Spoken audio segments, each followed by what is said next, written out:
Hello and welcome to Chapter 5's video. This is Dr. Payne and today we'll be covering our aggregate functions. In addition to our aggregate functions, we will be learning about the last two clauses of our of our select statement. We'll learn about having and where. So let's delve right into our aggregate functions. Aggregate functions are used to summarize your data. And this is a list of the aggregate functions that we're going to be using in class. We have average, sum, min, max, and count. Average will take your expressions, will take the values in between your parentheses or your argument, and it will return the average of those. Sum will total them. Min will find the lowest value. Max will find the highest value. And count will determine or return a value of the number of records that meet maybe a specific criteria. And then you have your asterisk. Remember, your asterisk means all. So let's go ahead and take each one at a time, and I'm going to jump into SQL Developer. So I'm back in SQL Developer, and I'm in my accounts payable schema in my invoice table. And I have a very simple select statement. I'm going to select my total invoice, or excuse me, my invoice total from my invoices table. So if I run this, I come up with results of my entire invoices. So I'm coming down and I can see all my invoices. I have 114. I haven't ordered them in any special way. But I could come back up and I can order those, which will help us identify maybe the minimum and maximum. So I could do order by, and I'm going to order by invoice total. It's the only one I have that I'm retrieving. So let's go ahead and order it by the invoice total. Now when I run it, we can see that my invoices are now from my lowest to highest. So I could come all the way down. If I wanted to reverse that, I would come back up to my query and I would change my order by, instead of ascending order, it's going to be descending order, and run it again, and I have my highest. So you can see my highest is 37,000 and some change.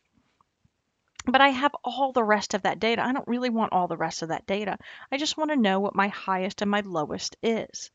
So for this, I'm going to copy and paste just the first two lines, because that's all I really care about right now. And I'm going to use my min function. And my min function will allow or will return the minimum value of my invoice total. I don't know if you remember from the previous query, but it was $6. So if I go and I have my min for my invoice total, it's going to come and we can see that it's only returning $6. And I could do the same thing with my max by going and changing my min function to my max function. And then I come up with my max, which again was a 37,000 and some change. Now watch as I try to go and I try to expand this query, because, okay, that's my invoice total, but I'm not really, sure what that invoice is on. If I use my invoice ID with that, so I put my invoice ID and then I have my max, you can see that I have this little yellow squiggly line under here, which means that there's something wrong. It doesn't like it. So if I try to run it, it's going to come up with an error and it's going to say it's not a single group function, because it's going to try and return all my invoice IDs, not just my invoice ID on my max invoice. So if I remove that and I run it again, we can see that my max invoice is the 37,000. So we've gone over the min and the max. So let's go and do the average of the invoices. So I take my average here of my total invoice. Again, I just changed my function name. I still have my parentheses and my argument is still invoice total. And I go through and I run this again. It comes back and it brings me my average. Don't worry about that craziness for now. But that's my average of my invoice, which is different than the sum. And I probably should have done this this way all the way through instead of just changing that one. So I have my sum of my invoice total. I'm not sure why you would want to know your sum of your invoice total, but you can go and maybe that's your total sales for a time period or something. So that's 214,000 and some change. So we've gone over the min function, the max function, the average, and the sum. The count, before I move on to count, You could go and you could take your data from your accounts payable schema, your invoice table, and you could copy that over to Excel to make sure that your average and your sum were working correctly. So now let's go ahead and do select count, and I want to count all of them from my invoices. So I want to count all of them from my invoices. So I'm going to go ahead and run this, and this comes up with 114. We have 114 records in there, and you can go back into your invoice table and verify that. So all it's doing is bringing up your total number of records, which is okay, I guess. But we could make it more specific. So I can go and I could figure out the total number of invoices where my invoice total is greater than 100. So this is really going through and limiting or bringing back a subset, and it's going to give me a total of the invoices. So I have 66. So out of 114, 66 were greater than 100. So let's try 1,000, where its invoice total is greater than 1,000. And we can see this continues to decrease because we're going through and we're continuing to identify a subset of data. So you may use this if you're going and you want to identify trends. So let's go and remember we ran this earlier and we came up with this ugly number. Maybe it was the average that we came up with the ugly number. Yes, it was the average we came up with the ugly number. I could go and I could use my round function. My round function will take an argument.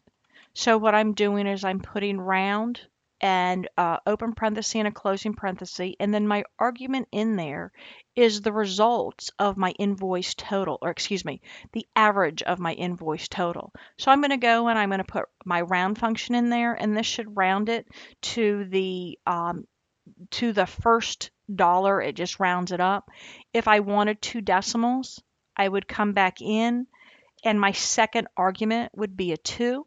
So I would round it to the 2 nearest decimals, and in this case it returns 1879.74. So we've learned the average sum, max, min, count, and we threw in a round with that to make our data look a little prettier. All right, so let's go ahead and combine a couple of these. I have a select statement where I'm trying to find the minimum vendor as my first vendor, the maximum vendor as my last vendor, and the total number of vendors I have. And in this case, it's going to be from my vendors table. So what this will do is this will bring back the vendor that starts with A, and the max is a vendor that starts with Z or closest to Z or the min closest to A, and this would be the total number. You can see I can combine aggregate functions in my select statement, but I cannot combine aggregate functions with non-aggregate fields or columns in my select clause. So as I go through and I run this, we can see down here my first vendor starts with an A, my last vendor starts with a Z, and my total number of vendors I have. I'm not sure why you would want to do that with your vendors. I think it probably makes more sense to do that with your invoices. So if we do this real quick, so I've just updated this query.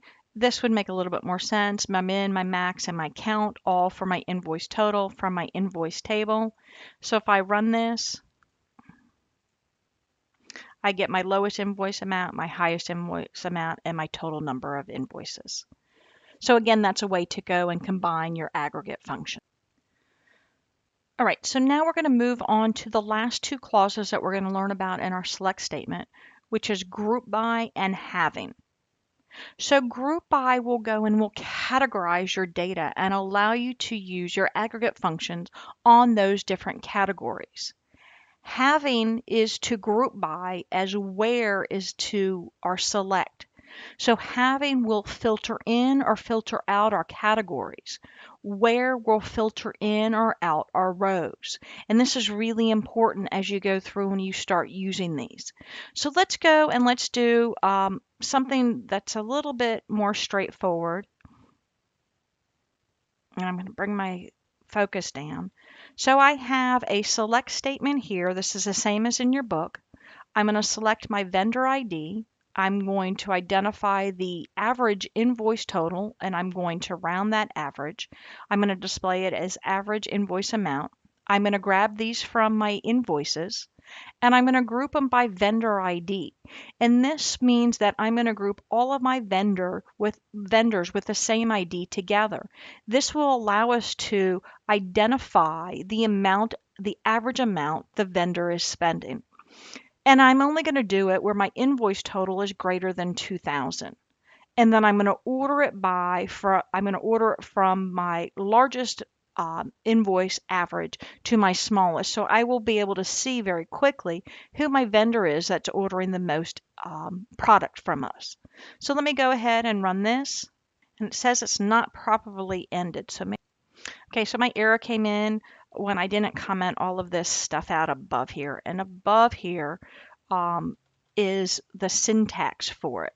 So I apologize for that, but I have my select and from, and then I have all my optional items down here. So I have my where, my order by, which we've talked about, and today we'll focus on the group by and the having. So let's try this, run this again. Life is a little bit better. Let me move this down so we can see it. So it comes up with, and it summarizes all of my vendors. So my vendor ID 110 has spent an average amount of $24,000, let's say, down to my vendor ID 100 who spent an average of $2,100. So I can see right away what vendor is spending the most, and any vendor where my invoice total is greater than 2,000, I can go and I can determine who is spending the least. I can also remove my having statement. I'm just going to comment that out and I'm going to rerun this. And this gives me all of my vendors in here ordered by average invoice amount, again from the highest to the lowest. So I can see my data as we come through and we go and we look at it. So this is taking off the average of my individual vendors. So any vendor that has an average of less than $2,000, when this is not commented out, will be available for display in the result set. So I'm just, I didn't tab this in before, and I'm going to go ahead and rerun it, and we can see the difference in here. So where the average invoice is greater than 2,000. So that's our group by and our having. I've showed you one with a group by, which goes and grabs our individual vendors, and I've showed you one with the having. The having again deals with the group by statement. So our next statement that we have here is selecting our vendor ID, and we're going to count as our invoice quantity. We can use now our aggregate functions in combination with our columns because we have a group by statement. That group by will again go and categorize all the vendor IDs together so that we only really have one value per column. Whereas if we don't use the group by, so now we can have our column name with our aggregate function because we're using a group by statement. A group by clause will go again and categorize all the like items. So in this case, it goes and it categorizes all our vendor IDs, or it brings together all our vendor IDs that are the same. And then it goes through and for this query, it will count those. So if I go and I run this, it comes up with my vendor ID and my invoice quantity. In this case, it ordered it by my vendor ID. So my vendor ID starts at 33 and it comes all the way down and it ends at 123. So we can go and we can see the total number, like 110 has a total of 5 invoices. 123 has a total of 47. And again, we can use our aggregate functions with another column because we have our group by statement. All right, so now let's get into something a little bit more complex. So I have a scenario here where we need to determine the average amount purchased, or the average invoice amount in dollars by city, and I want to know the total number of invoices by city as well.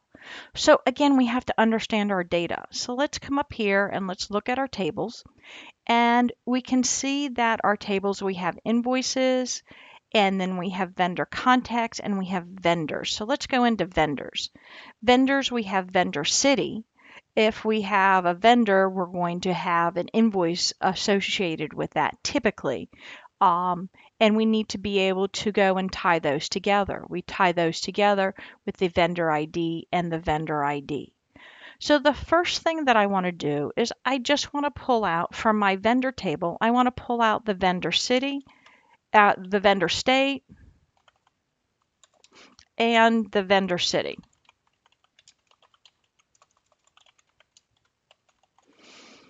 And I'm going to pull that from my vendors table. So let's go ahead and let's get this one running and working. And so we can see my results down here. And so I just have vendor state and vendor city. Pretty simple. We learned that in chapter 2. So now I'm going to go and I'm going to take the same query and I'm going to expand on that query. So from here, what I want to do is I want to join that with my invoices. So I'm going to have my vendors and I'm going to join with my invoices. And I'm going to join those on my invoice ID and my vendors. So I'm going to go and I'm going to put an alias for my vendor and I'm going to put an alias for my invoices because that'll make life a little bit easier in the long run. So I have invoice.vendor ID, and I'm going to have that equal to vendor.vendor_ID. So I'm just going to go and join those. So I'm just going to go through and join those, and I'm going to run this to make sure I don't have any syntactical errors. I come in, I have really the same results. I have my vendor state and my vendor city for every vendor that has placed, that we have purchased something from. And now I'm going to go and I'm going to add information to that. So you can see how I'm going and I'm breaking up my query and I'm adding little bits and pieces to it. So I don't have to go and I don't have to debug the whole thing. So what I want to do from here is I want to count all of my invoices by my vendor state and my vendor city. I want to make sure both of those are unique. So I want to count everything, and we'll bring this back as number of invoices. And then I'm going to, after my from and my join, I'm going to group these. So I'm going to indent this and I'm going to put in my group by statement and I want to group them by vendor state, which is from my vendors table, and my vendor city. Now let's go ahead and run it. You see I have my semicolon down here, which is just fine. It still ends my my select statement. So when I go through and I run this, so it tells me I have an error at line 60. So I'm going to come and I'm going to toggle my line numbers on. I have it here. Well, and I need to use double quotes. Double quotes and single quotes are going to throw us all the time. So I put in my double quotes and let me rerun it. And there we go. We have our vendor city, our vendor state, and the number of invoices because we added our group by. In our group by, we've combined our state and our city together. So we have our state and city. So we can see here we have a couple of Californias. Let me move this up some. We have a couple of Californias, and they're broken out by city. So now we know that we have our next step done. The next thing I needed to do was find the average amount purchased.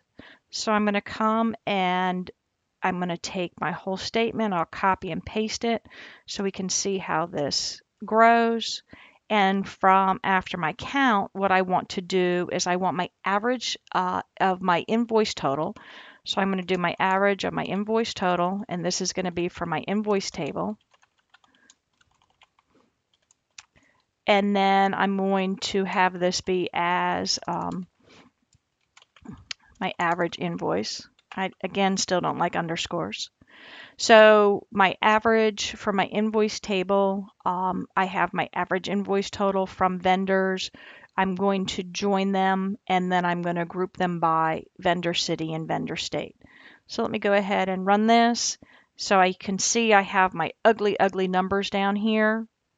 So the next thing I'm going to do is I'm going to take my statement and I'm going to just go ahead and add round to it.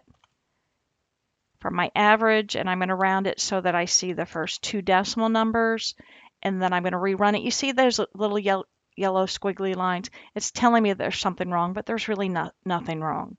So I'm going to go ahead and run it. My average invoice comes back a little bit better. Now I can't really see my vendor state and my vendor city. There's no logical order to all of those.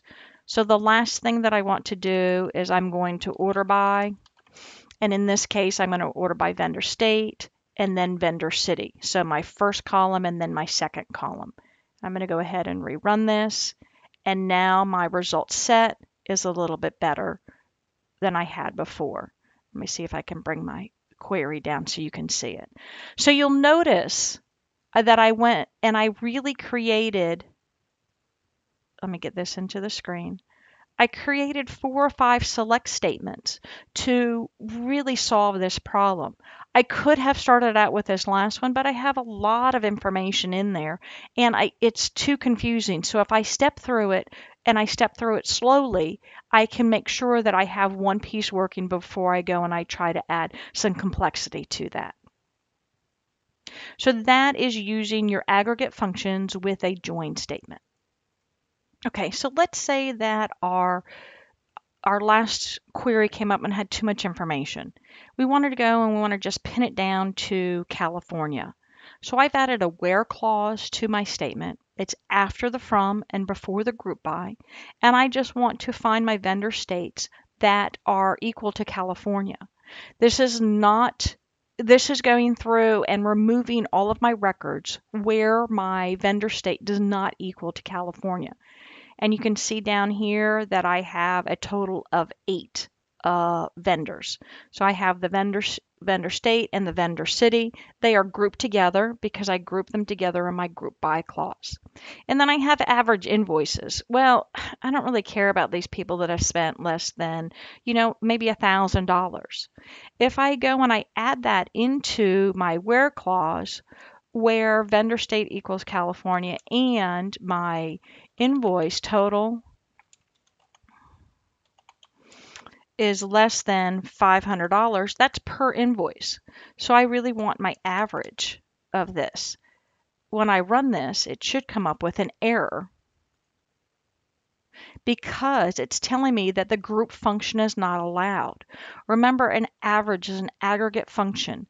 Typically, if you have more than one column, you're going to use the aggregate function in your having statement. So, or in your having clause. So let me go ahead and I'll remove this. I'll come to my group by. I'm going to put my having in there. I'll get rid of the and. And now I have having an invoice total of less than $500.